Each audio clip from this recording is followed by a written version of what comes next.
fine. How are you? I'm doing real good.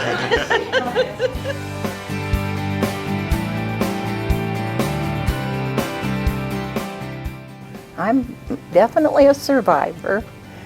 And it's a good battle though. It's a good battle. It's a good Not battle. People say that with a smile. Oh yeah, it's a good battle. It puts your life in order. You find out what you really want in life, and when you experience these moments like that. I believe it. Yeah. I was 28 years old and I was working for the government, and I got a phone call from Dr. Roth, who had done a biopsy, and he said it's malignant.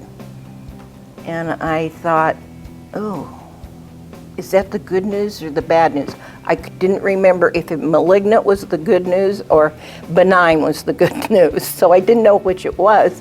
So I looked it up. Then you didn't have Google and all that. I looked it up and found out it was the bad. So I got in my car and I drove and bawled for probably maybe an hour. And I thought, well, guess I gotta go home and see what we do about this. So I went back and I told my husband about it, and we had a little bit of a cry. And he said, well, come on, let's get going. We're gonna go to Dr. Roth and see how we take care of this.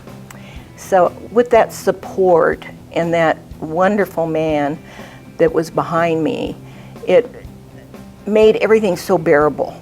And people that don't have that support needs to find somewhere to find that support. I think that is the answer to getting through the weeds. And then, of course, I had cancer several other times. I had breast cancer, I've had lymphoma, I've had melanoma. It's been a long, hard battle. I first lost my hand. I got 3 areas in my hand that the tendons were all exposed. So they took the hand off, and I lived with that for 3 years.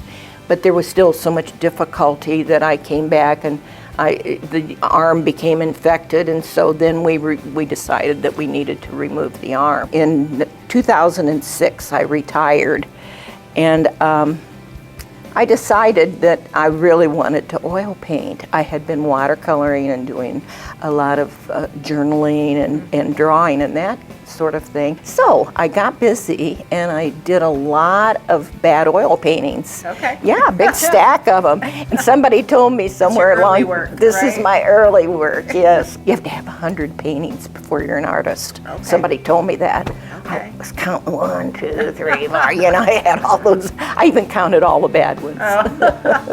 But I love to paint, and I love to share it with anybody. That I think we have a creativity within us that we're obligated to pass on, and that's my philosophy. I think that it's something that we need to nurture, and I think it's an opposite side of all of the things that you have to experience when you're going through any sort of trauma in your life, whether it be cancer or losing a mate or whatever it is. Now give me a little bit more of a smile. Beautiful. Now give me a giant smile. No.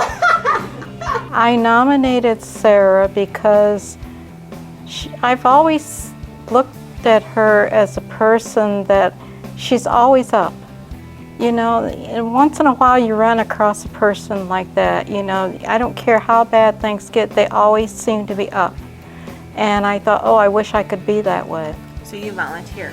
I volunteer, yeah. So why? Because it's my turn to play it forward. I can't sit back and have this knowledge and just sit in my little studio and hold it close here so that I don't share it with anybody. They'll learn how to do it like I do, you know. No, you have to pay it forward. You have to share it with whoever you can. And people have so much creativity of all kinds. I couldn't think of anyone that deserved it more than her. I really do. And I know she would never agree with that, but I do. My dad had a saying. He couldn't stand people that yeah-yahed. you know? And that explains so much, because people that, you just want to run away from them. And I think that has been a big positive thing in my life, was just having the way you perceive it, the way you look at it. You can either have chicken salad or chicken poo-poo, either one, every day. So take chicken salad.